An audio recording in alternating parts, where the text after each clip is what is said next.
নবীর খেদমতে উপস্থিত হয়ে নবীকে সালাম জানাতো। আমার নবীকে আল্লাহ অসংখ্য গুণাবলী দান করেছেন। তার মধ্যে একটি হলো শাফাআতে কুবরা, যা নবী করিম সাল্লাল্লাহু আলাইহি সাল্লাম কিয়ামতের দিন আপনাদের আমাদের সকলকেই করবেন। আল্লাহর নবী সাল্লাল্লাহু আলাইহি সাল্লামকে আল্লাহ পাক যে সকল গুণাবলী দান করেছেন তার মধ্যে উল্লেখযোগ্য এবং খুবই বিখ্যাত হলো মেরাজ শরীফ, যা অন্য কোন নবী ও রাসূলকে আল্লাহ দান করেননি। আমাদের নবীর সাথে সরাসরি আল্লাহ দিদার করেছেন। আমাদের নবী সরাসরি আল্লাহকে দিদার করেছেন। আমাদের নবী সাল্লাল্লাহু আলাইহি সাল্লাম আল্লাহর দরবার পর্যন্ত পৌঁছেছেন, যা অন্য কোন নবী ও রাসূলের দ্বারাতে সম্ভব হয়নি। আল্লাহ সুবহানাহু ওয়া তাআলা এই দুনিয়ার মাটিতে 1,24,000 মতান্তরে 2,24,000 নবী ও রাসূলকে পাঠিয়েছেন। প্রত্যেকটা নবী ও রাসূলকে আল্লাহ তাআলা দুনিয়ার মাটিতে পাঠিয়েছেন একটাই উদ্দেশ্যে, তারা যেন এক আল্লাহর ওয়াহদানিয়াতের প্রচার করে, দ্বীন ইসলামের দাওয়াত দেয়। আমরা যদি নবী ও রাসূলদের আগমনের সূচনা পথ একটু তদন্ত করে দেখি, তাহলে বুঝতে পারবো পৃথিবীর জমিনে সর্বপ্রথম যিনি নবী হয়ে এসেছেন তার নাম হযরতে আদম আলাইহিস সালাম। হযরতে আদম আলাইহিস সালামকে আল্লাহ জান্নাতের মধ্যে বসবাস করার সৌভাগ্য দান করেছেন। হযরতে আদম আলাইহিস সালামের বিবাহ জান্নাতের মধ্যে হয়েছিল। হযরতে আদম আলাইহিস সালামকে সমস্ত ফেরেশতারা সিজদা করেছিল। হযরতে আদম আলাইহিস সালাম সারা পৃথিবীর প্রত্যেকটা মানব জাতির পিতা। কিন্তু যখন হযরতে আদম আলাইহিস সালামের আগমনের কথা দেখি, তখন বুঝতে পারি হযরতে আদম আলাইহিস সালাম দুনিয়ার মাটিতে আগমন করেছেন, আল্লাহর পক্ষ থেকে রহমত নিয়ে এসেছেন। হযরতে শীশ আলাইহিস সালাম আল্লাহর পক্ষ থেকে রহমত প্রাপ্ত হয়ে এসেছেন। হযরতে মূসা আলাইহিস সালাম আল্লাহর পক্ষ থেকে রহমত প্রাপ্ত হয়ে এসেছেন। হযরতে ঈসা আলাইহিস সালাম আল্লাহর পক্ষ থেকে রহমত প্রাপ্ত হয়ে এসেছেন। হযরতে দাউদ আলাইহিস সালাম আল্লাহর পক্ষ থেকে রহমত প্রাপ্ত হয়ে এসেছেন। হযরতে ইব্রাহিম আলাইহিস সালাম আল্লাহর পক্ষ থেকে রহমত প্রাপ্ত হয়ে এসেছেন। হযরতে ইসমাঈল আলাইহিস সালাম আল্লাহর পক্ষ থেকে রহমত প্রাপ্ত হয়ে এসেছেন। হযরতে নূহ আলাইহিস সালাম আল্লাহর পক্ষ থেকে রহমত প্রাপ্ত হয়ে এসেছেন। এমন করে প্রত্যেকটা নবী ও রাসূল দুনিয়ার মাটিতে আগমন করেছেন। দুনিয়ার মাটিতে তাদের আবির্ভাব হয়েছে। আল্লাহর পক্ষ থেকে রহমত নিয়ে এসেছেন। আল্লাহর পক্ষ থেকে রহমতের অধিকারী হয়ে এসেছেন। আল্লাহর পক্ষ থেকে রহমত প্রাপ্ত হয়ে এসেছেন।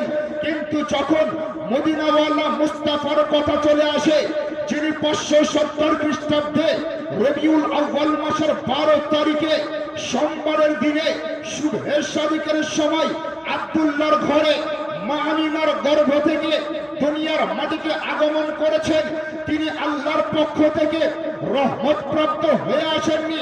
আল্লাহর পক্ষ থেকে রহমত নিয়ে আসেননি। আল্লাহর পক্ষ থেকে রহমতের অধিকারী হয়ে আসেননি। এবার আপনি বলবেন আদম পয়গম্বর আল্লাহর পক্ষ থেকে রহমত নিয়ে এসেছেন, মূসা পয়গম্বর আল্লাহর পক্ষ থেকে রহমত নিয়ে এসেছেন, ঈসা পয়গম্বর আল্লাহর পক্ষ থেকে রহমত নিয়ে এসেছেন, ইব্রাহিম পয়গম্বর আল্লাহর পক্ষ থেকে রহমত নিয়ে এসেছেন, ইসমাঈল পয়গম্বর আল্লাহর পক্ষ থেকে রহমত নিয়ে এসেছেন। কিন্তু নবী আল্লাহর পক্ষ থেকে রহমত নিয়ে আসেননি, রহমত প্রাপ্ত হয়ে আসেননি, রহমতের অধিকারী হয়ে আসেননি। তাহলে নবী আমার কি করে এসেছেন? নবী আমার কি পেয়ে এসেছেন? নবী আমার কিসের অধিকারী হয়ে এসেছেন? নবী আমার কি প্রাপ্ত হয়ে এসেছেন? আল্লাহর গ্রন্থ আল কোরআনকে যদি জিজ্ঞাসা করা হয়, হে কোরআন, তোমার মধ্যে আদম নবীর বর্ণনা আছে, তোমার মধ্যে মূসা নবীর বর্ণনা আছে, তোমার মধ্যে ইব্রাহিম ও ইসমাঈল নবীর বর্ণনা আছে, তোমার মধ্যে সামুদ ও দাউদ নবীর বর্ণনা আছে, তোমার মধ্যে হজ্জ যাকাতের আলোচনা আছে, তোমার মধ্যে ইবাদত আমলের আলোচনা আছে তোমার মধ্যে। আকাশ থেকে জমিন পর্যন্ত, পূর্ব থেকে পশ্চিম পর্যন্ত, উত্তর থেকে দক্ষিণ পর্যন্ত সারা কায়নাতের আলোচনা আছে। হে কোরআন, তুমি বলো মুহাম্মদুর রাসূলুল্লাহ যদি আল্লাহর পক্ষ থেকে রহমত না নিয়ে আসেন তাহলে নবী কি হয়ে এসেছেন? কোরআন চিৎকার করে বলতে আছে ওমা আরসালনাকা ইল্লা রাহমাতাল লিল আলামিন। আল্লাহ বলছেন, ওগো আমার প্রিয় রাসূল, আমি রব্বে কায়নাত আপনাকে দুনিয়ার মাটিতে রহমত করে নয় বরং রহমত বানিয়ে প্রেরণ করেছি। নবীকে আমার কোন একটা জাতির জন্য রহমত করেননি, কোন একটা সম্প্রদায়ের জন্য রহমত করেননি, কোন একটা কওমের জন্য রহমত করেননি, কোন একটা দেশের জন্য রহমত করেননি, কোন একটা স্টেটের জন্য রহমত করেননি, কোন একটা গোষ্ঠীর জন্য রহমত করেননি। যেমন রব্বে কায়নাত সারা জগতের প্রতিপালক, সারা জগতের রব, তেমন মুহাম্মদুর রাসূলুল্লাহ হলো সারা জগতের রহমত। তাহলে বোঝা গেল আকাশের রহমত নবী মুহাম্মদুর রাসূলুল্লাহ, জমিনের রহমত নবী মুহাম্মদুর রাসূলুল্লাহ, মানব জাতের রহমত নবী মুহাম্মদুর রাসূলুল্লাহ, জিন জাতের রহমত নবী মুহাম্মদুর রাসূলুল্লাহ, সারা কায়নাতের রহমত হলো নবী মুহাম্মদুর রাসূলুল্লাহ। এই জন্য কেউ বলেছে রহমতে রসুল পাক কি हर शाही पे आम है, रहमत रसूल पाक की हर शाही पे आम है, हर गुल में हर शजर में मुस्तफा का नाम है। একটু বলেন না জোরে সুবহানাল্লাহ। আল্লাহ আমার নবীকে কোন একটা জাতির জন্য, সম্প্রদায়ের জন্য, গোষ্ঠীর জন্য, কোন একটা এলাকার জন্য রহমত করে প্রেরণ করেননি। আল্লাহ আমার নবী তো জাহানের বাদশাহ সাল্লাল্লাহু আলাইহি সাল্লামকে সারা জগতের জন্য রহমত করে প্রেরণ করেছেন। জোরে বলেন সুবহানাল্লাহ। সম্মানিত হাজরিন, সেই নবী কোন নবী? মিশকাত শরীফ জাহেদা নামের একজন বোন 50 টাকা দান করেছেন। আল্লাহ তার দানকে কবুল করুন। আমরা পড়ি আল্লাহুম্মা আমিন। কেউ যদি দান করতে ইচ্ছুক থাকেন আপনারা আপনাদের টাকাগুলি, অর্থগুলি আপনাদের কাছে রাখুন। ইনশাআল্লাহ যখন চাইবো বা যখন চাইবে তখন দেবেন। বক্তব্য বেশিক্ষণ আমার হবে না, সংক্ষিপ্ত আকারে বক্তব্য হবে। যে কথাগুলি বলছি একটু ভালো করে শোনার চেষ্টা করুন আর বোঝার চেষ্টা করুন। আমার নবীকে আল্লাহ দুনিয়ার মাটিতে প্রেরণ করেছেন। কেমন সম্মানের অধিকারী করে প্রেরণ করেছেন। আজ অনেকেই বলে নবী নাকি 40 বছর বয়সে নবুয়ত লাভ করেছে, নবী নাকি 40 বছর বয়সে নবুয়ত প্রাপ্ত হয়েছে। 40 বছর আগে নবী ছিলেন না, নবীজির জন্য নবুয়ত প্রমাণিত ছিল না, নবীজির জন্য নবুয়ত অবধারিত ছিল না। শুনুন হাদিস, মিশকাত শরীফ বাবু ফাযাইলুল মুরসালিনের মধ্যে হাদিস উল্লেখ। আল্লাহর নবী সাল্লাল্লাহু আলাইহি সাল্লামের সাহাবী হযরত আবু হুরায়রা রাদিয়াল্লাহু তাআলা আনহু থেকে হাদিস বর্ণিত। তিনি বলেন, একদল সাহাবায়ে কেরাম নবী করিম সাল্লাল্লাহু আলাইহি সাল্লামের পবিত্র দরবারে উপস্থিত হয়ে বলছেন, ইয়া রাসূলুল্লাহ, আপনার জন্য নবুয়ত কবে থেকে অবধারিত? আপনি কবে নবী হয়েছেন? আল্লাহ আপনাকে কবে নবুয়ত দান করেছেন? আল্লাহর নবী সাল্লাল্লাহু আলাইহি সাল্লাম যে সকল সাহাবায়ে কেরাম জিজ্ঞাসা করেছিলেন, ইয়া রাসূলুল্লাহ, আপনি কবে নবুয়ত লাভ করেছেন? আপনার জন্য নবুয়ত কবে থেকে অবধারিত? আল্লাহর নবী সাল্লাল্লাহু আলাইহি সাল্লাম বলেছিলেন, কুনতু নাবিয়্যা ওয়া আদামু বাইনাল মাই ওয়াত তিন। আমি সেই সময় নবী ছিলাম যেই সময় আদম আলাইহিস সালাম মাটি এবং পানির মধ্যে ছিল। তার মানে হযরত আদম আলাইহিস সালামের হাতের অস্তিত্ব ছিল না, তারও আগে আমার নবী ছিলেন। হযরত আদম আলাইহিস সালামের মাথার অস্তিত্ব ছিল না, তারও আগে আমার নবী রবের পক্ষ থেকে নবুয়ত লাভ করেছেন। হযরত আদম আলাইহিস সালামের পায়ের অস্তিত্ব ছিল না, তারও আগে থেকে আল্লাহ আমার নবীকে নবুয়ত দান করেছেন। হযরত আদম আলাইহিস সালামের সারা দেহের কোনো অস্তিত্ব ছিল না, তারও আগে থেকে আমার নবী মুহাম্মদ রাসূলুল্লাহ আল্লাহর পক্ষ থেকে নবুয়ত লাভ করেছিলেন। সম্মানিত হাজিরিন, আর একটু সামনের দিকে এগিয়ে চলুন।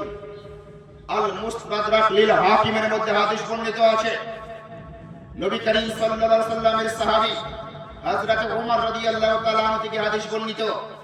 তিনি বলেন, রাসূল করিম সাল্লাল্লাহু আলাইহি ওয়াসাল্লামের ইরশাদ করেন, হযরত আদম আলাইহিস সালাম দুনিয়ার মাটিতে আগমন করার পর প্রায় 300 থেকে 350 বছর ধরে আল্লাহর দরবারে কান্না করে করে দোয়া করেছিলেন, আল্লাহ তুমি আমার প্রার্থনাকে কবুল করো, তুমি আমার দোয়াকে কবুল করো, তুমি আমাকে ক্ষমা করো।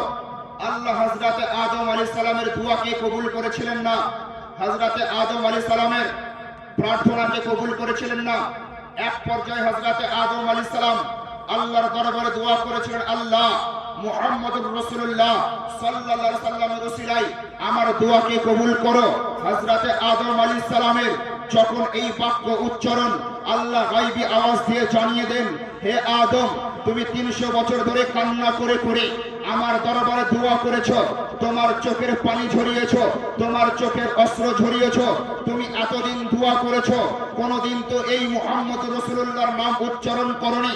আজ তুমি মুহাম্মদ রাসূলুল্লাহর ওসিলা নিয়ে আমার দরবারে দোয়া করতে আছো। হে আদম পয়গম্বর, আমি আল্লাহ তোমাকে আমার খলিফা বানিয়েছি, আমি আল্লাহ তোমাকে আমার প্রতিনিধি বানিয়েছি। হে আদম তুমি সেই মুহাম্মাদের পরিচয় কি জানো? সেই মুহাম্মাদের পরিচয় কোথায় পেয়েছো? তার সম্পর্কে কি তোমার মধ্যে কোনো ধারণা আছে? তোমার মধ্যে কি কোনো নলেজ আছে? হযরত আদম নবী বলেছিলেন, ওগো পরওয়ারদিগার আলম মুহাম্মদুর রাসূলুল্লাহকে আমি আদম পয়গম্বর জানি না, তবে একটা কথা আমার মনে পড়ে, যখন তুমি তোমার কুদরতি হাত দ্বারা আমি আদম পয়গম্বরকে তৈরি করেছিলে, আমি আদম পয়গম্বরের অস্তিত্ব হওয়ার পরে আমি তোমার দরবারে তোমাকে সামনে রেখে মাওলা তোমার সম্মানে তোমাকে ইবাদত করার উদ্দেশ্যে দীর্ঘ বছর ধরে ইবাদত করেছিলাম, চেষ্টা করেছিলাম। চেষ্টা করার পরে যখন আমি আমার মস্তকখানাকে উঠিয়েছিলাম, আমি আমার চোখটা উপরের দিকে উঠিয়েছিলাম, আমি আরশের মধ্যে দেখেছিলাম এক পাশে লেখা আছে লা ইলাহা ইল্লাল্লাহ, আর এক পাশে লেখা আছে মুহাম্মদুর রাসূলুল্লাহ। সেই দিনের কথা আজ আমার মনে চলে আসলো, সেই দিনের কথা আজ আমার স্মরণে চলে আসলো। আমি ভাবতে আরম্ভ করলাম, আরশের মধ্যে লা ইলাহা ইল্লাল্লাহ, পাশে মুহাম্মদুর রাসূলুল্লাহ। আল্লাহ তোমার কোনো শরীক নাই, তোমার কোনো দ্বিতীয় নাই। তোমার পাশে যেই নামটা স্থান পেয়েছে সেই নামটা সাধারণ কোনো নাম হতে পারে না, সেই নামটা তোমার দরবারে বড় পছন্দনীয় নাম হতে পারে। সেই ব্যক্তি তোমার দরবারে বড় মকবুল ব্যক্তি হতে পারে, সেই ব্যক্তি তোমার দরবারে বড় গ্রহণযোগ্য ব্যক্তি হতে পারে। সেই কথাকে মনে করে মাওলা আমি সেই নামের ওসিলা নিয়ে তোমার দরবারে দোয়া করেছি। রব্বে কায়নাত হযরত আদম পয়গম্বরকে বলতে আছেন, ও আদম শোনো, তুমি 350 বছর কান্না করে করে আমি রবের দরবারে দোয়া করেছিলে, আমি তোমার দোয়াকে কবুল করেছিলাম না, আজ তোমার দোয়াকে কবুল করলাম।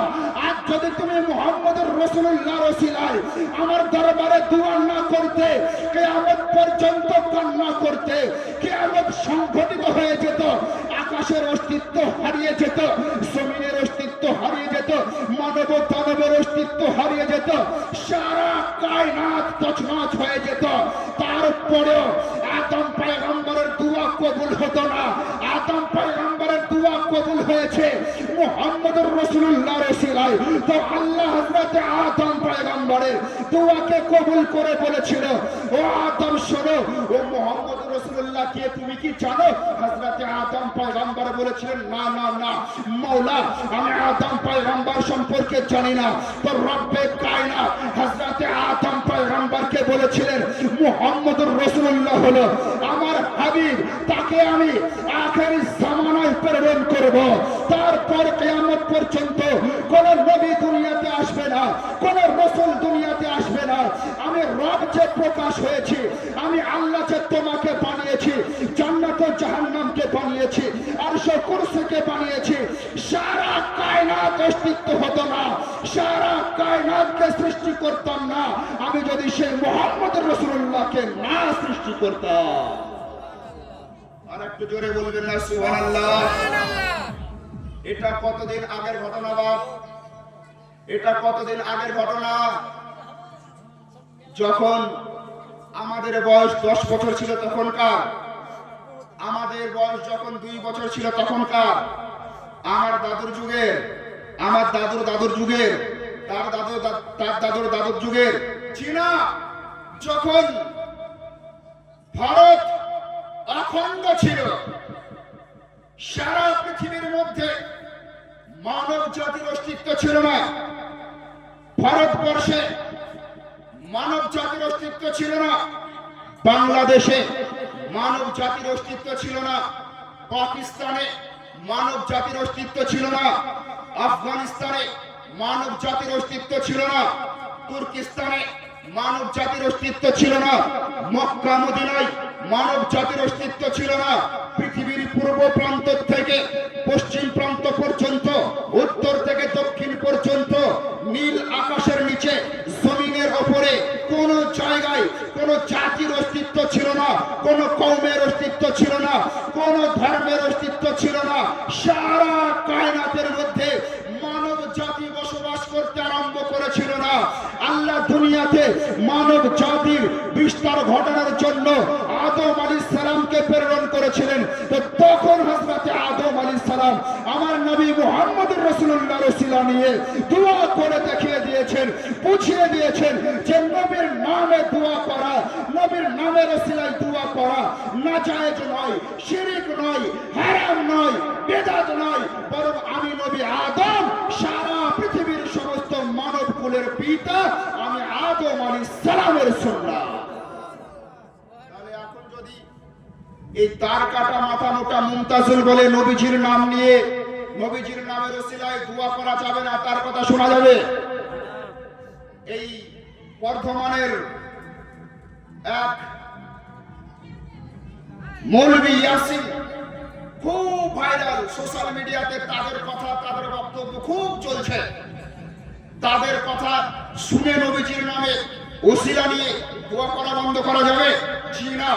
আব্দুর রাজ্জাক বিন ইউসুফ নবীর নামের ওসিলা নিয়ে দোয়া করা শিরক যদি বলে, তার সন্তান তার সন্তান আব্দুল্লাহ যদি নবীর নামের ওসিলা নিয়ে দোয়া করা শিরক যদি বলে, আপনার মুমতাজুল যদি নবীর নামের ওসিলা নিয়ে দোয়া করা যদি শিরক বলে, তাহলে তাদের কথা শুনবেন না নবীর কথা শুনবেন?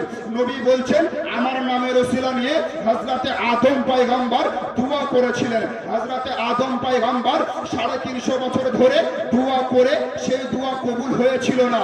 আর যখন আমার নবীর নামে ওসিলা নিয়ে দোয়া করেছিলেন, আল্লাহ আমার নবীর নামে ওসিলায় হযরত আদম আলাইহিস সালামের দোয়াকে কবুল করেছিলেন। তাহলে বোঝা গেল কোরআনের বিরুদ্ধে, হাদিসের বিরুদ্ধে ফতোয়া প্রদানকারী আব্দুর রাজ্জাকের ফতোয়াকে পায়ের তলাতে মিশিয়ে দিতে হবে, তার সন্তান আব্দুল্লাহর ফতোয়াকে পায়ের তলাতে মিশিয়ে দিতে হবে, মুমতাজুলের ফতোয়াকে পায়ের তলাতে মিশিয়ে দিতে হবে, ইয়াসিনের ফতোয়াকে পায়ের তলাতে মিশিয়ে দিতে হবে।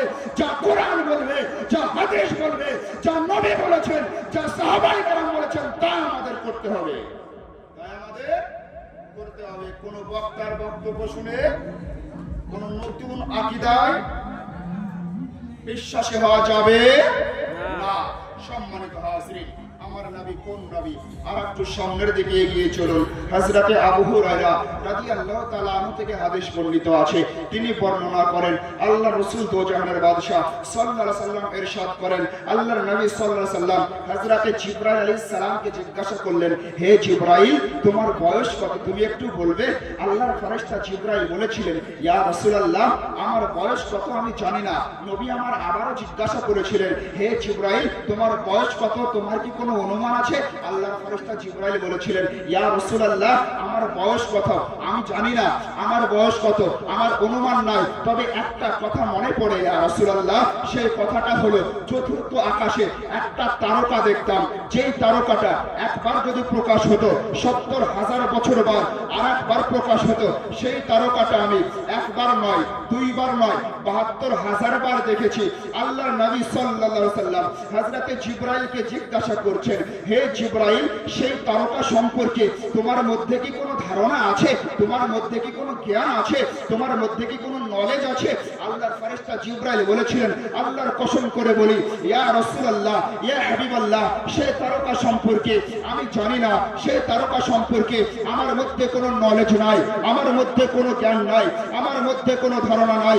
তখন আল্লাহর নবী তো জাহানের বাদশা সাল্লাল্লাহু আলাইহি সাল্লাম হযরতে জিবরাইলকে বলেছিলেন, ও জিবরাইল, তুমি কি জানো সেই তারকা সম্পর্কে, যে তারকা চতুর্থ আকাশে একবার প্রকাশ হলে ৭০,০০০ বছর পর আর একবার প্রকাশ হতো, যে তারকা তুমি ৭২,০০০ বার দেখেছো, সে তারকা সম্পর্কে তুমি কি জানো? আল্লাহর ফেরেশতা জিবরাইল বললেন, না না না ইয়া রাসূলুল্লাহ, সে তারকা সম্পর্কে আমি জানি না। কিন্তু জিবরাইল কোন জিবরাইল?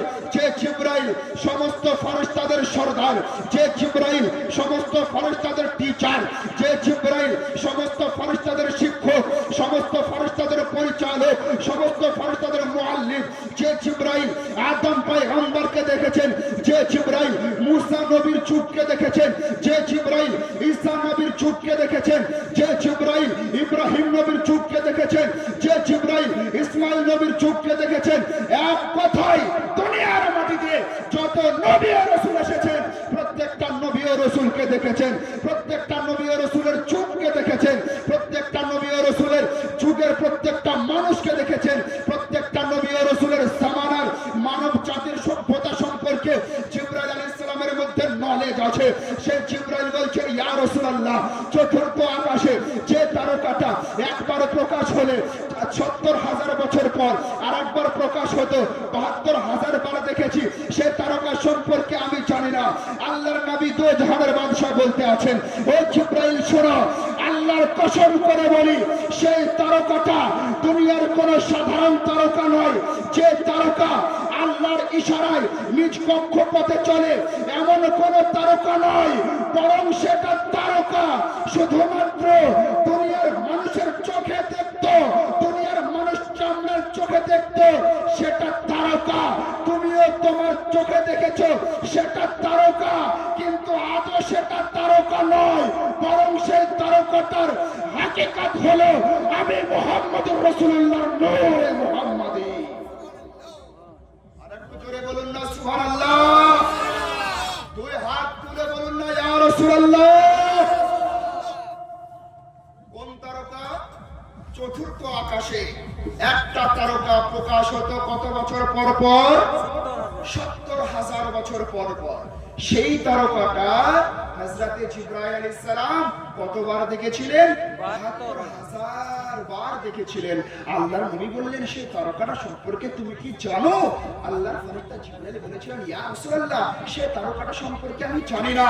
নবী আমার সেই তারকাটার তাৎপর্য হাকিকত বলেছিলেন, সেই তারকাটা পৃথিবীর সৃষ্টির কোন সাধারণ তারকা নয়, বরং সেই তারকাটার আসলিয়াত হলো আমি মুহাম্মদুর রাসূলুল্লাহর নূর মুবারক। আল্লাহ যা সর্বপ্রথম সৃষ্টি করেছিলেন, আর সেই নূরটা চতুর্থ আকাশে প্রতি ৭০,০০০ বছর পর পর একবার করে প্রকাশ করতেন। জোরে বলেন না সুবহানাল্লাহ। সেই নবীর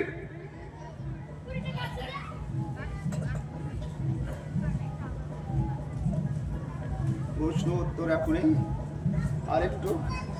আরেকটু একটা বিষয় বলি, তারপর প্রশ্ন উত্তর শোনারও দরকার আছে, জানা অজানার বিষয় আছে। জীবনে শুনলে হবে না, তাই না? জি, জানা অজানার বিষয় আছে।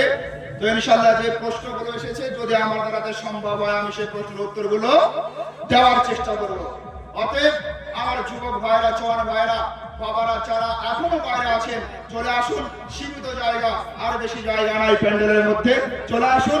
ইনশাআল্লাহ আপনাদের আসতে আসতে আমি যে টপিকটা নিয়ে আলোচনা করব, সেই টপিকটা শেষ হতে হতে ইনশাআল্লাহ একের পর এক যে প্রশ্নগুলো এসেছে তার উত্তর আমি দেওয়ার চেষ্টা করব। আপনারা শুনবেন তো? জি, প্রশ্নগুলো শুনবেন তো? সম্মানিত আছেন, চলুন সামনের দিকে একটু এগিয়ে যাই। এটা হলো রজব মাস। এই মাসের ২৭ তারিখে আল্লাহ সুবহানাহু ওয়া তাআলা আমার নবী দো জাহানের বাদশা সাল্লাল্লাহু আলাইহি সাল্লামকে তার পবিত্র দরবারে ডেকে দিদার দান করেছেন। জোরে একবার বলুন না সুবহানাল্লাহ। এই দুনিয়ার মাঝে থেকে যত নবী ও রাসূল এসেছিলেন, কোন নবী ও রাসূল আল্লাহর দিদার পাননি, আল্লাহর সঙ্গে মেরাজ করার সুযোগ পাননি, আল্লাহর সঙ্গে সাক্ষাৎ করার সুযোগ পাননি, আল্লাহর সঙ্গে আপনার মুলাকাত করার আপনার সুযোগ পাননি। আপনি আমি যদি একটু লক্ষ্য করে দেখি, এই পৃথিবীর জমিনে হযরতে আদম আলাইহিস সালাম এসেছিলেন, আল্লাহর সঙ্গে সাক্ষাৎ করতে পারেননি। মুসা আলাইহিস সালাম আল্লাহর সঙ্গে সাক্ষাৎ করতে পারেননি। ঈসা আলাইহিস সালাম আল্লাহর সঙ্গে সাক্ষাৎ করতে পারেননি। ইব্রাহিম আলাইহিস সালাম আল্লাহর সঙ্গে সাক্ষাৎ করতে পারেননি। মুসা আলাইহিস সালাম, ইব্রাহিম আলাইহিস সালাম, দাউদ আলাইহিস সালাম, এমন করে আপনার যত নবী ও রাসূল, কোন নবী ও রাসূলের আল্লাহর সঙ্গে দিদার হয়নি। একমাত্র মুহাম্মদুর রাসূলুল্লাহ সাল্লাল্লাহু আলাইহি সাল্লামের সাথে আল্লাহর দিদার হয়েছিল, আল্লাহর সাক্ষাৎ হয়েছিল। সম্মানিত হাজিরিন, আল্লাহর নবী দো জাহানের বাদশা সাল্লাল্লাহু আলাইহি সাল্লাম নামাজ তো জীবনে অনেক পড়েছেন, তাহাজ্জুদ পড়ে পড়ে তো রাত পার করেছেন।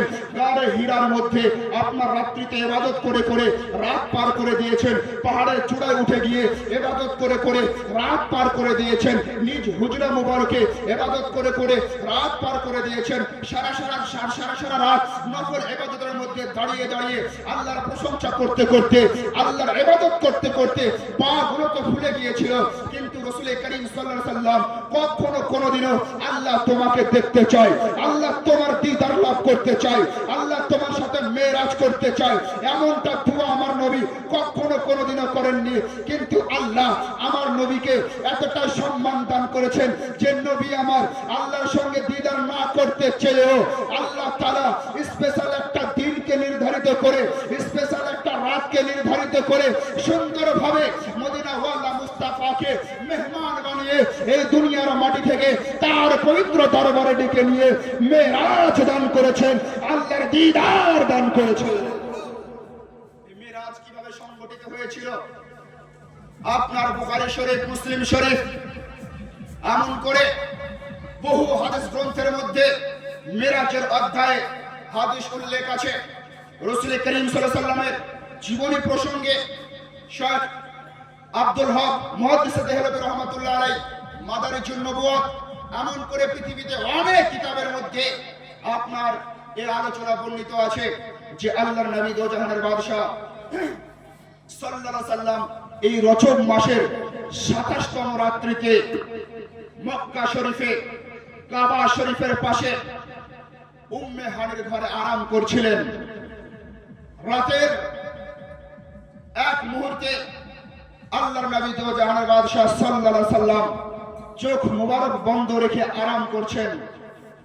আল্লাহ হযরতে জিবরাইলকে ডেকে বলছেন, জিবরাইল, ইসরাইলকে বলে দাও সে যেন কারো জান কবুজ না করে। জোরে বলুন না সুবহানাল্লাহ। দুনিয়ার মাটিতে ইন্তেকাল করে যারা দাফন হয়েছে তাদের কবরের মধ্যে যেন কোনো আযাব না হয়। জাহান্নামের মধ্যে যারা জাহান্নামী হয়েছে তাদের যেন আযাব না হয়। ফেরেশতা মণ্ডলীদেরকে জানিয়ে দাও আজকের রাত সাধারণ রাত নয়, আজকের রাত মদিনাওয়ালা মুস্তাফার সাথে আল্লাহর দিদারের রাত। জিবরাইল, তুমি তোমার সাথে ৭০,০০০ ফেরেশতার কাফেলা নিয়ে নাও। মিকাইলকে ডেকে বলো তার সাথে সে যেন ৭০,০০০ ফেরেশতার কাফেলা নেয়। ইসরাফিলকে ডেকে বলো সে যেন তার সাথে ৭০,০০০ ফেরেশতার কাফেলা নেয়। আর তোমরা তিনজন ৭০,০০০ ফেরেশতার দল নিয়ে জান্নাত থেকে একটা বুরাক নামক যানবাহন, একটা প্রাণী, একটা পশু নিয়ে আমার হাবিবের দরবারে পৌঁছে যাও। ঘড়ির কাঁটা স্তব্ধ, সূর্য স্তব্ধ, চন্দ্র স্তব্ধ, তারকা স্তব্ধ, পানির স্রোত স্তব্ধ, সারা পৃথিবী স্তব্ধ, সারা পৃথিবী স্তব্ধ, কোনো কিচ্ছু চলছে না। সারা পৃথিবীর অস্তিত্ব যেন একটা অন্য জায়গায় পৌঁছে গেছে। আল্লাহর ফেরেশতা জিবরাইল আলাইহিস সালাম জান্নাতি বুরাক নেওয়ার পরে আমার নবীর পবিত্র দরবারে উপস্থিত হয়ে গেলেন। তিনি দেখছেন আল্লাহর নবী সাল্লাল্লাহু আলাইহি সাল্লাম আরাম করছেন। এইদিকে আল্লাহ বলেছেন, জিবরাইল আমার হাবিবকে তাড়াতাড়ি করে উঠিয়ে বুরাকের উপরে উঠিয়ে আমার দরবারে নিয়ে আসবে। এইদিকে মদিনাওয়ালা মুস্তাফা আরাম করছেন, ঘুমন্ত অবস্থায় আছে, নিদ্রা অবস্থায় আছে। আল্লাহর ফেরেশতা চিন্তায় চিন্তিত। আল্লাহর হুকুম পালন করা জরুরি, মদিনাওয়ালা মুস্তাফার সম্মান রক্ষা করা জরুরি। আমি যদি এখন খটখট করে নবীর সাথে বেয়াদবি হয়ে যাবে। আমি যদি দরজায় আওয়াজ দিই নবীর শানে বেয়াদবি হয়ে যাবে। নবীর শানে বেয়াদবি হয়ে গেলে আল্লাহ ক্ষমা করবে না। এমন তো অবস্থায় আমি করব কি? জিবরাইল আলাইহিস সালাম বড়ই চিন্তিত। রব্বে কায়নাতকে বলতে আছেন, ওগো রব্বে কায়নাত, তোমার হাবিব তো নিদ্রা অবস্থায় আছে, তোমার হাবিব তো ঘুমন্ত অবস্থায় আছে, তোমার হাবিবকে আমি জাগাবো কেমন করে? আল্লাহ জিবরাইলকে বলতে আছেন, ও জিবরাইল, আমি রব্বে কায়নাত, তোমাকে আমি নূর দিয়ে তৈরি করেছি। তোমার ঠোঁটটা জান্নাতি পদার্থ, ঠান্ডা জাতীয় একটা জিনিস কাপড় দিয়ে তৈরি করেছি। আমার নবী ঘুমোচ্ছে, আমার নবী আরাম করছে, আমার নবী ঘুমন্ত অবস্থায় আছে। তাতে কি হয়েছে? তুমি তোমার ঠোঁটটা আমার হাবিবের পবিত্র কদমে নিয়ে গিয়ে স্পর্শ করে দাও। আমার হাবিবের পবিত্র কদমে তুমি তোমার ঠোঁট দিয়ে চুম্বন দিয়ে দাও। তোমার ঠোঁটের স্পর্শ যখন আমার হাবিব পেয়ে যাবেন, ঘুম ভেঙে যাবে, আমার হাবিবকে আমার কথা সব খুলে বলে দিবে। কাকে চুম্বন দিতে বললেন বাপ? জিবরাইল আলাইহিস সালামকে। কি দিয়ে? ঠোঁট দিয়ে। কোথায়? নবী পাকের পবিত্র পায়ে। নবী আমার ঘুম থেকে জেগে গেলেন। জিবরাইলকে বলছেন, জিবরাইল ব্যাপার কি? বলে, ইয়া রাসূলুল্লাহ, আপনাকে আল্লাহর দরবারে যেতে হবে। আল্লাহ আপনাকে মেহমান বানিয়ে তার পবিত্র দরবারে ডেকেছেন। আল্লাহর নবী সাল্লাল্লাহু আলাইহি সাল্লাম উঠলেন, ওযু করলেন, 2 রাকাত নামাজ পড়লেন। 2 রাকাত যখন নামাজ সমাপ্ত হলো, আল্লাহর ফেরেশতা জিবরাইল রাসূল করিম সাল্লাল্লাহু আলাইহি সাল্লামকে নিয়ে আপনার সমসম কূপের পাশে গেলেন। সমসম কূপের পাশে যাওয়ার পরে ওপেন হার্ট সার্জারি পৃথিবীর জমিনে সর্বপ্রথম আমার নবী মুহাম্মদুর রাসূলুল্লাহ হয়েছিল, যেটাকে বক্ষ বিতরণ বলে, সিনা চাক বলে। আপনার এই গলা থেকে নিয়ে, আপনার বুক থেকে নিয়ে নাভি পর্যন্ত আল্লাহর ফেরেশতা জিবরাইল তার নূরানি আপনার আঙ্গুলের ইশারা করে 2 টুকরো করেছিল। আর সে আপনার জান্নাতি পানি, জমজমের পানি দিয়ে সেই কালবটাকে ধৌত করে দেওয়া হয়েছিল। তারপরে আল্লাহর ফেরেশতা জিবরাইল মদিনাওয়ালা মুস্তাফাকে বলছেন, ইয়া রাসূলুল্লাহ, এবার আপনি বুরাকের উপরে চলুন। আল্লাহর নবী সাল্লাল্লাহু আলাইহি সাল্লাম কান্না করতে আরম্ভ করে দিয়েছেন। 2 চোখ দিয়ে পানি বয়ে যায়। আল্লাহর ফেরেশতা জিবরাইল আলাইহিস সালাম বলছেন, ইয়া রাসূলুল্লাহ, আমার খিদমতে কি কোনো কমি হয়েছে? আমার সেবাতে কি কোনো কমি হয়েছে? আপনার জন্য জান্নাতকে সাজানো হয়েছে, আপনার জন্য সমস্ত নবীকে বাইতুল মুকাদ্দাসের মধ্যে উপস্থিত করানো হয়েছে। ইয়া রাসূলুল্লাহ, সারা জগতের মধ্যে, সারা জগতের টাইমলাইনকে স্তব্ধ করে দেওয়া হয়েছে। ইয়া রাসূলুল্লাহ, আপনার সম্মানের জন্য আল্লাহর পক্ষ থেকে আমি 70,000 ফেরেশতা এনেছি। মিকাইল 70,000 ফেরেশতা এনেছেন, ইসরাফিল 70,000 ফেরেশতা এনেছেন, জান্নাত থেকে বুরাক এনেছি। ইয়া রাসূলুল্লাহ, আপনি আল্লাহর দরবারে যাবেন, আপনি কান্না কেন করছেন? আল্লাহর নবী বলতে আছেন, ও জিবরাইল, আমি আমার ব্যক্তিত্ব নিয়ে কান্না করছি না, আমি আমাকে নিয়ে কান্না করছি না, আমি পৃথিবীর কোন শোকে কান্না করছি না। আমার গুনাহগার উম্মতগুলো নামাজ ত্যাগ করার পরে কিয়ামতের দিনে যখন জাহান্নামের মধ্যে চলে যাবে, আমি মদিনাওয়ালা মুস্তাফা দেখার পরে সহ্য করতে পারবো না। আমার উম্মতগুলো রোজা না রাখার কারণে কিয়ামতের ময়দানে জাহান্নামের মধ্যে যাবে, আমি নবী দেখার পরে সহ্য করতে পারবো না। আমার উম্মতগুলো গুনাহ করার কারণে, পাপ করার কারণে যখন জাহান্নামের মধ্যে যাবে, আমি নবী দেখার পরে সহ্য করতে পারবো না। আল্লাহ জিবরাইলকে ডেকে বলেন, জিবরাইল, হাবিবকে চিন্তা করতে পালন করো, কান্না করতে পালন করো। কিয়ামতের দিন যেদিন হিসাব হবে, আমি রব্বে কায়নাত আমার মাহবুবের সমস্ত গুনাহগারগুলোকে তার হাওয়ালাই করে দিয়ে তাকে ইচ্ছা প্রদান করব, তাকে ইখতিয়ার দান করব। আমার হাবিব স্বেচ্ছায় তার গুনাহগার উম্মতগুলোকে নিয়ে জান্নাতের মধ্যে প্রবেশ করে যাবে। যখন নবীকে আল্লাহ এই কথা বললেন, নবী আমার সান্ত্বনা পেলেন। এবার বুরাকের উপরে চললেন। বুরাকের উপরে চড়ে প্রত্যেকটা স্টেপ বাই স্টেপ যদি আলোচনা করি, তো আমি এই মিরাজ নিয়ে 7 দিন আলোচনা করব। নবীর জীবনী, জন্মের আগে, হিজরত, মদিনা শরীফ, ইসলামী রাজত্ব কায়েম, ইন্তেকাল, অনেকগুলো যুদ্ধ সংগঠিত হয়েছিল, সেগুলো ছাড়াই যদি মেরাজ শরীফ নিয়ে আলোচনা করি, 7 দিন আমি আলোচনা করব। মধ্যে একটা গজলও বলবো না, মধ্যে একটা কোন রকম ভাবে উদাহরণ দিব না। আলহামদুলিল্লাহ, এতটা আমার স্টাডি করা আছে মেরাজ শরীফ সংক্রান্ত বিষয় নিয়ে। সম্মানিত হাজিরিন, আমি লম্বা করছি না, সংক্ষিপ্ত আকারে। আল্লাহর নবী সাল্লাল্লাহু আলাইহি সাল্লাম এবার বুরাকের উপরে চড়ে গেলেন। বুরাকের উপরে চড়ে যাওয়ার পর আল্লাহর ফেরেশতা জিবরাইল বুরাকের লাগাম ধরে খিস্তে আরম্ভ করলেন, টানতে আরম্ভ করলেন। বুরাক জান্নাতি একটা প্রাণী। কত বড় প্রাণী! গাধার থেকে বড় আর ঘোড়ার থেকে ছোট। কেমন দেখতে! সাদা রঙে। তার শরীর দিয়ে নূর চমকাতো, তার শরীর দিয়ে নূর চমকাতো। আর সে কত গতিতে দৌড়তে পারত! মানুষের দৃষ্টি যেমন এক জায়গা থেকে যত দূর যায়, তার এক কদম তত দূর যায়। সেই বুরাকের উপরে নবী আমার চলে নিলেন। জিবরাইল আলাইহিস সালাম, মিকাইল আলাইহিস সালাম, ইসরাফিল আলাইহিস সালাম, আরো হাজার হাজার ফেরেশতা নবীর ডানে বামে সামনে পিছনে আছে। চলতে চলতে চলতে চলতে ইয়াসরিব নামক একটা জায়গায় পৌঁছালেন, যার নাম বর্তমান সময়ে মদিনা শরীফ। সেই মদিনা শরীফে যাওয়ার পরে আল্লাহর ফেরেশতা জিবরাইল বলছেন, ইয়া রাসূলুল্লাহ, আপনি এবার বুরাক থেকে নামুন, এই জায়গায় 2 রাকাত নামাজ পড়ুন। নবী আমার সেই জায়গায় 2 রাকাত নামাজ পড়লেন, আবার বুরাকের উপরে চললেন। জিবরাইলকে জিজ্ঞাসা করছেন নবী, ও জিবরাইল, এই জায়গাটা সম্পর্কে তুমি যদি আমাকে একটু বলতে। আল্লাহর ফেরেশতা জিবরাইল বলছেন, ইয়া রাসূলুল্লাহ, আপনি কয়েক বছর পর মক্কা থেকে হিজরত করে এই মদিনা শরীফে আসবেন। আপনার শেষ শান্তির জায়গা, এই জায়গাটাই কায়েম হবে। এই জায়গায় আপনার নামে একটা মসজিদ কায়েম হবে। সেই মসজিদের নাম হবে মসজিদে নববী।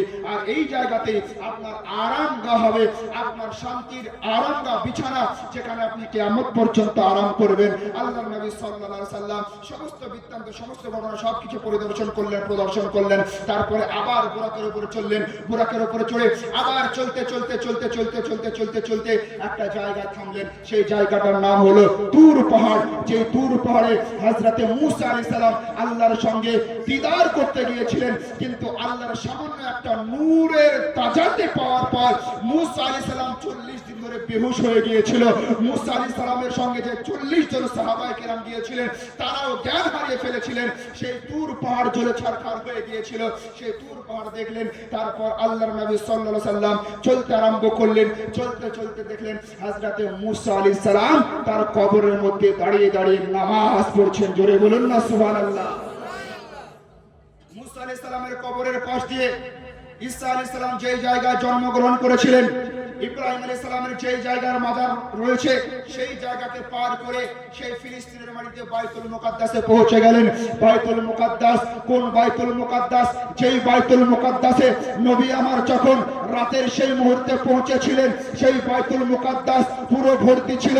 সেই বাইতুল মুকাদ্দাসে হযরতে আদম আলাইহিস সালাম ছিলেন, হযরতে মূসা আলাইহিস সালাম ছিলেন, হযরতে ঈসা আলাইহিস সালাম ছিলেন, হযরতে ইব্রাহিম আলাইহিস সালাম ছিলেন, হযরতে দাউদ আলাইহিস সালাম ছিলেন, হযরতে নূহ আলাইহিস সালাম ছিলেন, হযরতে লূত আলাইহিস সালাম ছিলেন, হযরতে সামুদ আলাইহিস সালাম ছিলেন। 1,24,000 মতান্তরে 2,24,000 নবী ও রাসূল যারা দুনিয়ার মাটিতে এসেছিল, সবাই সেই বাইতুল মুকাদ্দাসে উপস্থিত। আল্লাহর নবী সাল্লাল্লাহু আলাইহি সাল্লাম বাইতুল মুকাদ্দাসে যখন পৌঁছে গেলেন, আল্লাহ সুবহানাহু ওয়া তাআলা জিবরাইলকে বলছেন, জিবরাইল, আমার হাবিবকে মেহরাবের সামনে নিয়ে যাও, মুসাল্লা খালি আছে, আমার নবীর নামাজ পড়াবে। আর সমস্ত নবী আমার নবীর পিছনে ইক্তেদা করে নামাজ পড়বে। আল্লাহর নবী সাল্লাল্লাহু আলাইহি সাল্লাম বাইতুল মুকাদ্দাসে প্রবেশ করার পর সবার মধ্যে দিয়ে মসজিদের মেন জায়গায় মেহরাবে পৌঁছে গেলেন, জায়নামাজে পৌঁছে গেলেন, মুসাল্লায় পৌঁছে গেলেন। নবী আমার ইমামতি করতে আরম্ভ করলেন। নবী আমার ইমাম আদম পয়গম্বর মুক্তাদি, নবী আমার ইমাম শীষ পয়গম্বর মুক্তাদি, নবী আমার ইমাম মুসা পয়গম্বর মুক্তাদি, নবী আমার ইমাম ঈসা পয়গম্বর মুক্তাদি, নবী আমার ইমাম ইব্রাহিম পয়গম্বর মুক্তাদি, নবী আমার ইমাম ইসমাইল পয়গম্বর মুক্তাদি, নবী আমার ইমাম নূহ আলাইহিস সালাম মুক্তাদি। দুনিয়ার মাটিতে যত নবী ও রাসূল ছিল, সমস্ত নবী ও রাসূল আমার নবীর পিছনে দাঁড়িয়ে মুক্তাদি। আর আমার নবী ইমাম, আমার নবী ইমাম।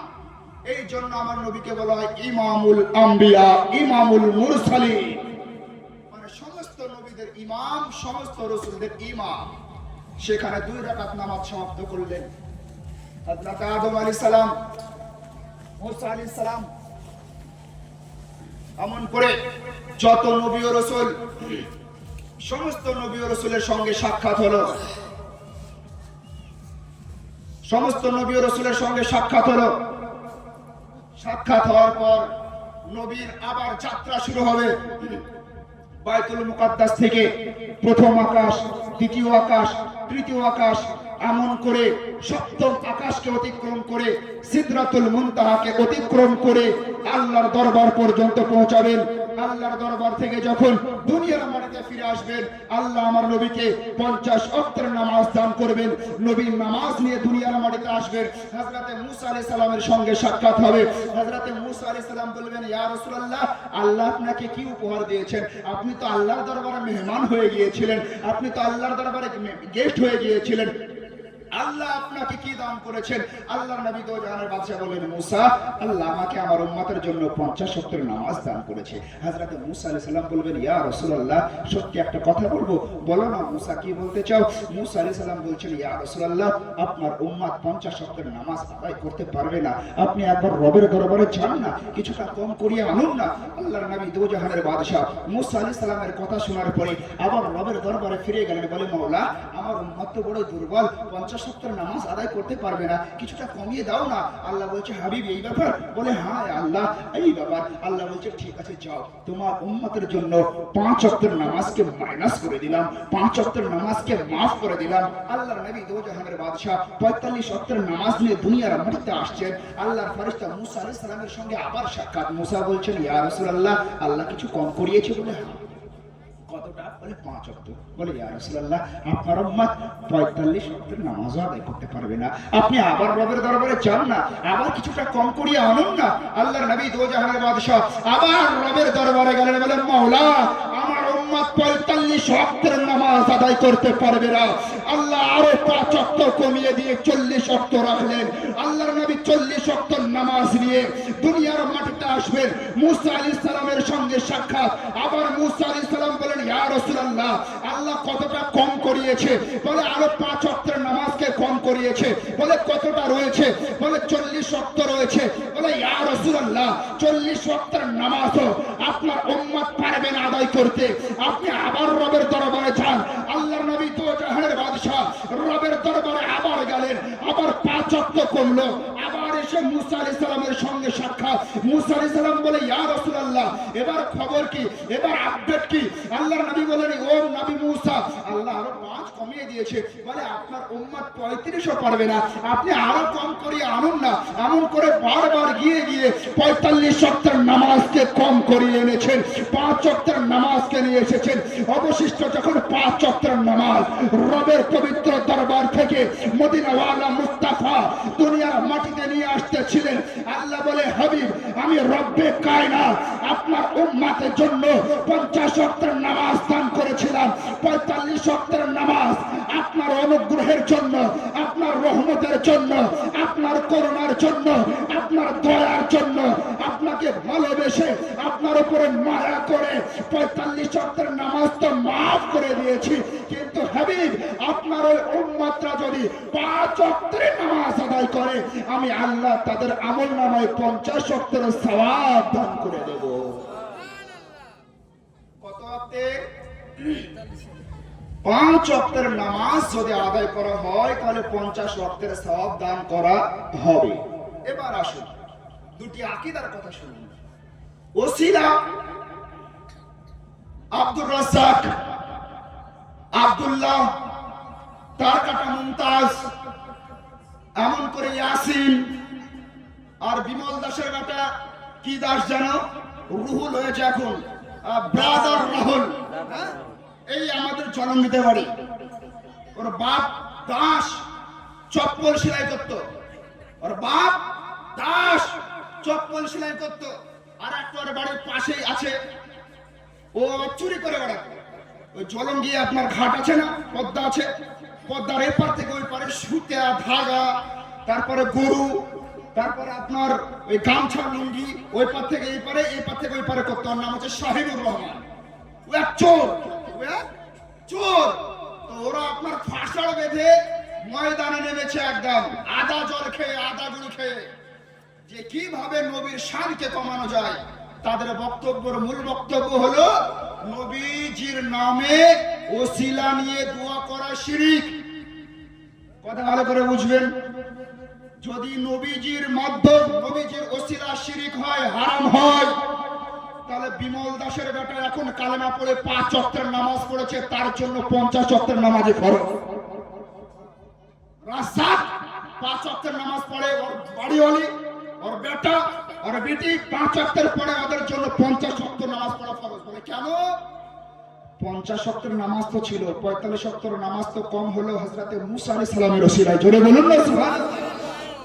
তাহলে কি বোঝা গেল? ওসিলা হারাম নয়, ওসিলা শিরক নয়, ওসিলা অবৈধ নয়, বরং ওসিলা নিয়ে দোয়া করা, ওসিলা নিয়ে আল্লাহকে ডাকা, সে ডাকাটা আল্লাহর দরবার পর্যন্ত পৌঁছানো, আর আল্লাহ কবুল করবেন তার এক বিশেষ কারণ। জোরে বলুন সুবহানাল্লাহ। সম্মানিত হাজির, আর একটা কথা আপনাদের এলাকাতে মনে হয় আসে না, এই হাড়ি, কলসি, বালতি, পেঁয়াজ, রসুন, বস্তা, হ্যাঁ, ওই লিয়া লিয়া মসজিদে মসজিদে ঘুরে বেড়ায়। একদিন টেকারাইপুর, একদিন মুক্তারপুর, একদিন গোপীনাথপুর, একদিন হরিরামপুর, একদিন চাতরা, এটা কি জায়গাটার নাম কি? চাতরা। আর একদিন গোরাইপুর, ওই মসজিদ মসজিদ এন্ট্রি করে বেড়ায়। আর যদি ওখানে আপনার মতো নবী প্রেমিক ভাই থাকে, ও চটির বাড়ি আর ঝাঁটার বাড়ি থাকে, সেই তারা সেই তারা একবারে দিবে। হ্যাঁ, আর যদি একটু দুর্বল হয়, আরে বাবারে এরা দিনের কাজের জন্য আসছে, আমার যুবকরা হিরোইন খাচ্ছে, তাদেরকে ভালো পথে নিয়ে আসবে, আমার যুবকরা মদ্যপান করছে, তাদেরকে আমাকে ভালো পথে নিয়ে আসবে, আমার যুবকরা নামাজ পড়ছে না, তাদেরকে ভালো পথে নিয়ে আসবে। এই যদি দুর্বল হয়, তাদেরকে মসজিদের মধ্যে ভরে দিল, মসজিদের মধ্যে বৈকালবেলাতে আসলো, মাগরিবের নামাজ হলো, এশার নামাজ হলো, রাত্রে 10টা বাজলো, তারপরে আপনার এবার ঘুমাবে, ফজর হবে, ফজরের আগে আপনার তো কাজ খারাপ, গোসল করতে হবে, গোসল করার পরে লুঙ্গি কুনতে মেলবে। হ্যাঁ, আর বাপের বাড়ি মসজিদ, বাপের বাড়ি মসজিদ হোটেল, হ্যাঁ, এরকম আছে না ভাই? জি আছে। তো ওদের আকীদা, ওদেরকে কি বলে? তাবলীগী বলে। ওদের মূল উদ্ঘাটনকারী আশরাফ আলী থানভী, রশিদ আহমদ গাঙ্গুহি, কাসেম নানতবি, যাদেরকে দেওবন্দ বলা হয়, দেওবন্দি বলা হয়। তো দেওবন্দীদের আকীদা হলো যে মানুষ মরে গেল, মরে যাওয়ার পরে তার অস্তিত্ব হারিয়ে গেল, যারা আল্লাহর নবী ছিল তারাও মারা গিয়েছে, তারা মারা যাওয়ার পরে কবরের মধ্যে আপনার পূজা শেষ হয়ে গেছে। তো আধলা কানাদের এবার দেখা দরকার যে আদম আলাইহিস সালাম আমার নবীর আগে এসেছেন, মুসা আলাইহিস সালাম আমার নবীর আগে এসেছেন, ঈসা আলাইহিস সালাম আমার নবীর আগে এসেছেন, ইব্রাহিম আলাইহিস সালাম আমার নবীর আগে এসেছেন, ইব্রাহিম আলাইহিস সালাম আমার নবীর আগে এসেছেন, ইসমাইল আলাইহিস সালাম আমার নবীর আগে এসেছেন। তাহলে কি বোঝা যায়? নবীরা যদি মরে মাটির সাথে মিশিয়ে যায়, কবরে যদি তাদের কোনো অস্তিত্ব না থাকে, তাহলে নবীর আমার এই রজব মাসে 27তম রাত্রিতে মেরাজ যাত্রা সংঘটিত হয়েছিল। মক্কা থেকে আমার নবী মুসা আলাইহিস সালামকে তার কবরের মধ্যে নামাজ পড়া অবস্থায় দেখেছিলেন, আর বাইতুল মুকাদ্দাসে সমস্ত নবী ও রাসূল আমার নবীর পিছনে নামাজ পড়েছিলেন। তাহলে বলুন মুসলমান, একজন মানুষ যদি মারা যায় তাহলে সে কিভাবে নামাজ পড়তে পারে? তার কারণ নামাজ পড়তে হলে তাকে পবিত্রতা অর্জন করতে হবে, নামাজ পড়তে হলে তার দেহের সাথে আত্মার সম্পর্ক রাখতে হবে, নামাজ পড়তে হলে তাকে হাতের দরকার হতে হবে, নামাজ পড়তে হলে নাকের দরকার আছে, নামাজ পড়তে হলে কপালের দরকার আছে, নামাজ পড়তে হলে পায়ের দরকার আছে, নামাজ পড়তে হলে নিয়াতের দরকার আছে, নামাজ পড়তে হলে ইরাদার দরকার আছে। যদি নবী ও রাসূল মরে মাটির সাথে মিশে যায়, তারা নামাজ কি করে পড়লেন? তারা নামাজে ইক্তেদা নবীর পিছনে কি করে করেছিলেন? তাহলে বোঝা যায় যারা নবী হয়, যারা রাসূল হয়, তারা ইন্তেকাল তো করেন, কিন্তু ইন্তেকালের পরে কবরে যাওয়ার পরে আপনার আমার দেহটা যেমন পচে যায়, সরে যায়, গলে যায়, এমনটা হয় না। তাদেরকে আল্লাহ পাক সুন্দর একটা দেহ দান করেন। আবু দাউদ শরীফের মধ্যে হাদিস বর্ণিত আছে, আল্লাহর নবী বলেন, ইন্নাল্লাহা হারামা আলাল আরদে আন তাকুলা আজসাদাল আমবিয়ায়ে ফানাবিউল্লাহি হাইয়ুন ইরসাক। আল্লাহর নবী বলেন, আল্লাহ তাআলা জমিনের জন্য প্রত্যেকটা নবী ও রাসূলের দেহকে ভক্ষণ করা হারাম করে দিয়েছেন। যারা আল্লাহর নবী হয়, ইন্তেকালের পরে প্রত্যেকজনের কবরে সশরীরে জীবিত আছে, আল্লাহর পক্ষ থেকে তারা খাদ্য পেয়ে থাকে। জোরে বলুন। যারা আল্লাহর নবী ও রাসূল হয় তারা প্রত্যেকজনের কবরে সশরীরে জীবিত আছেন আর আল্লাহর পক্ষ থেকে জান্নাতি খাবার পেয়ে থাকেন, যে খাবার খাওয়ার পরে পেচ্ছাপ পায়খানার প্রয়োজন হয় না। একবার জোরে বলুন না সুবহানাল্লাহ, আর একবার মহব্বতের সাথে নবীর উপরে দরুদ পড়ুন আল্লাহুম্মা।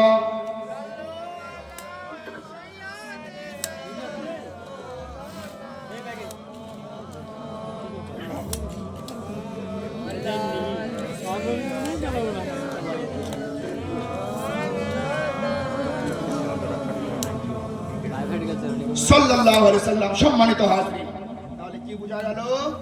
যারা আল্লাহর নবী ও রাসূল তারা ইন্তেকালের পরে কবরে জীবিত আছেন। এটা হলো আহলুস সুন্নাত ওয়াল জামাতের আকীদা। এই আকীদার উপরে আপনাকে আমাকে পাহাড়ের মতো কায়েম থাকতে হবে ইনশাআল্লাহ।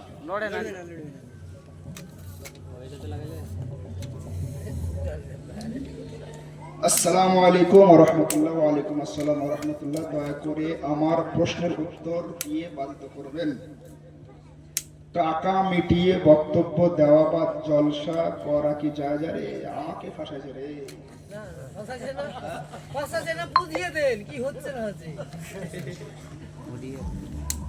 টাকা মিটিয়ে বক্তব্য দেওয়া বা জলসা করা কি জায়েজ? মানে যারা বক্তা তারা কমিটির সঙ্গে চুক্তি করে টাকা নির্ধারিত করে জলসায় আসতে পারবে কি পারবে না? এ প্রসঙ্গে ইসলামী শরিয়াতের বক্তব্য ফতোয়া হলো, কোন বক্তা যদি চাই সে তার সময় ব্যয় করার জন্য কোন জলসায় উপস্থিত হবে, তার জন্য কমিটির কাছে চুক্তি করে টাকা নিতে পারে, এটা জায়েজ।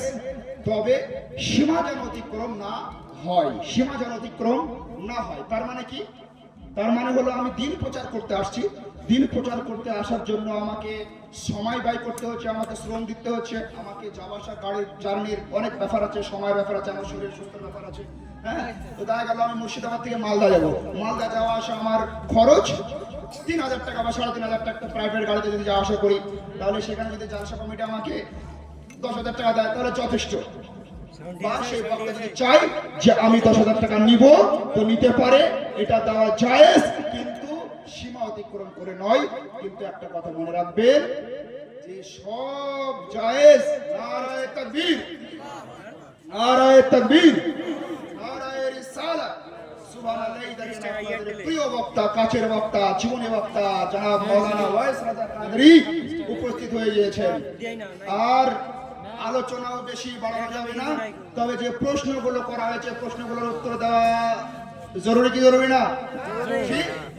প্রশ্নের উত্তরগুলো দিয়ে দিই, তারপরে ইনশাআল্লাহ তার আলোচনা আপনারা শুনবেন। তাহলে টাকা মিট করে কোন বক্তা যদি চাই তাহলে সে জালসায় যেতে পারে, বা কমিটি সেই বক্তাকে টাকা দিবে, সে নিতে পারে। দেনেওয়ালারাও গুনাহগার হবে না, যে নিবে সেও গুনাহগার হবে না। কিন্তু সব জায়েজ নেকির কাজ নয়, সব জায়েজ ভালো নয়। আমি ডোমকল থেকে এখানে এসেছি, আমি যদি আপনাকে বলি আমাকে 15,000 টাকা দিতে হবে, আমার 15,000 টাকা আমার নেওয়া জায়েজ, আপনার দেওয়া জায়েজ, কিন্তু 15,000 টাকা আমার জন্য কল্যাণকর নয়, রহমতপূর্ণ নয়, বরকতপূর্ণ নয়। আসসালামু আলাইকুম ওয়া রাহমাতুল্লাহ। ওয়া আলাইকুম আসসালাম ওয়া রাহমাতুল্লাহ। দয়া করে আমার প্রশ্নের উত্তর দিয়ে বাধিত করবেন। হুজুর, কোন মুরিদ কি নিজ পীরকে সিজদা করতে পারে? মাওলানা ইমতিয়াজ চিশতি ও মাওলানা ওলিউল্লাহ কাদেরী সাহেব পীরকে এবং পীরের মাজার সিজদা করার পক্ষে দলিল দিয়ে বক্তব্য দিয়েছেন, তাদের বক্তব্যের ব্যাপারে আপনার মতামত কি? আমার ব্যক্তিগত কোনো মতামত না, যারা ইসলামের মতামত সেটা আমি বলবো। হ্যাঁ, যেটা ইসলামের মতামত সেটা আমি বলবো। শুনুন, কোন মুরিদ কোন পীরকে সিজদা করবে এটা ইসলামী শরিয়াতে জায়েজ নয়, বরং হারাম, হারাম, হারাম, হারাম। যদি সেই পীর মুরিদকে সিজদা করতে বারণ না করে তাহলে সে পীর হতে পারে না, সে পীর হতে পারে না।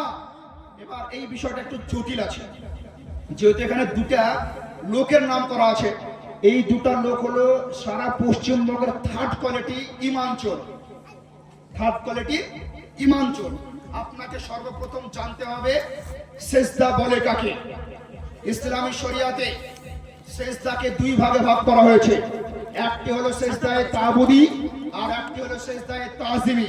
সেজদায়ে তাবুদি একমাত্র আল্লাহর জন্য, মানে ইবাদতের উদ্দেশ্যে যে সেজদা করা হয় সেটাকে বলা হয় সেজদায়ে তাবুদি।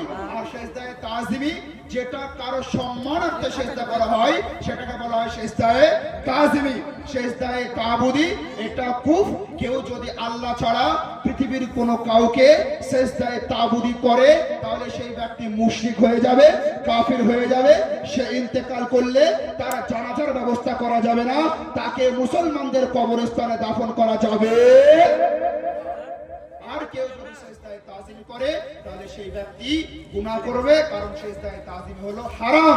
তাহলে ইসলামী শরিয়াতে সেজদা দুই প্রকার, সেজদায়ে তাবুদি আর সেজদায়ে তাজিমি। সেজদায়ে তাবুদি, সেজদায়ে তাজিমি দুটোই হারাম, হারাম, হারাম।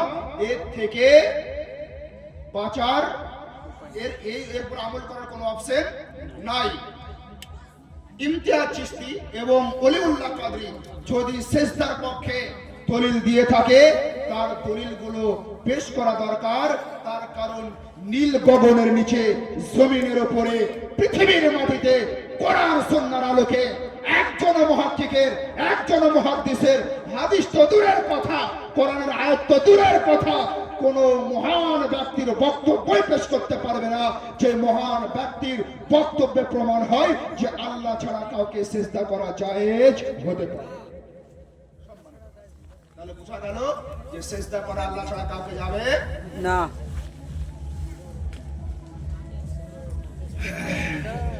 মাওলানা ইয়াসিন সাহেব বলেছে মাজারে শিরনি খাওয়া শুকরের মাংস খাওয়ার চাইতে গুনাহ বেশি। এই বিষয়ে আপনার হুকুম কি? শুকরের মাংস হারাম। শুকরের মাংস কি হারাম? কোরআন শরীফের অকাট্য দলিল দ্বারা প্রমাণিত শুকরের মাংস হারাম। শুকরের মাংসকে জায়েজ বলার কোনো অবকাশই নাই। মাজার শরীফ হোক, দরগা হোক, মিলাদ শরীফ হোক, ফাতিহা শরীফ হোক, যেখানকারই শিরনি হোক সেই শিরনিটা হয় রহমতপূর্ণ, ফজিলতপূর্ণ, বরকতপূর্ণ। সেই শিরনিকে সামনে রেখে কোরআন শরীফ তেলাওয়াত করা হয়, আল্লাহর দরবারে দোয়া করা হয়। যেই খাবারে কোরআন শরীফ তেলাওয়াত করা হয়, যেই খাবারটা বিসমিল্লাহ বলে পাঠ করা হয়, সেই খাবারের মধ্যে শয়তানের কোনো রকম শক্তি চলে না। তাহলে যেই খাবারে কোরআন শরীফ তেলাওয়াত থাকে সেই খাবারটা পবিত্র, রহমতপূর্ণ হয়, সেটা শয়তানের জন্য হারাম হয়। তাহলে কি বোঝা গেল? ইয়াসিন হলো শয়তানের দল। তার কারণ এই শিরনির মধ্যে কোরআন খানি থাকে, শিরনির মধ্যে কোরআন তেলাওয়াত থাকে, বিসমিল্লাহ খানি থাকে, বিসমিল্লাহ পাঠ করা থাকে। আর এই পবিত্র খাবারটাকে শুকরের মাংসের সঙ্গে তুলনা করার জন্য কাফের ও মুরতাদ হয়ে গিয়েছে। এখন থেকে যদি তার কোনো সন্তান হয় সেই সন্তানটার হালাল জাতা হবে না, হারাম জাতা হবে। আর সে যদি মারা যায় তারা জানাজায় অংশগ্রহণ করা হারাম হবে, কারণ সে কাফের ও মুরতাদ হয়ে গিয়েছে, মুসলমান আর নাই। কেন? একটা পবিত্র জিনিসের সাথে সে নাজায়েজ ও হারাম নাপাক জিনিসের তাসবি দিয়েছে, তুলনা দিয়েছে।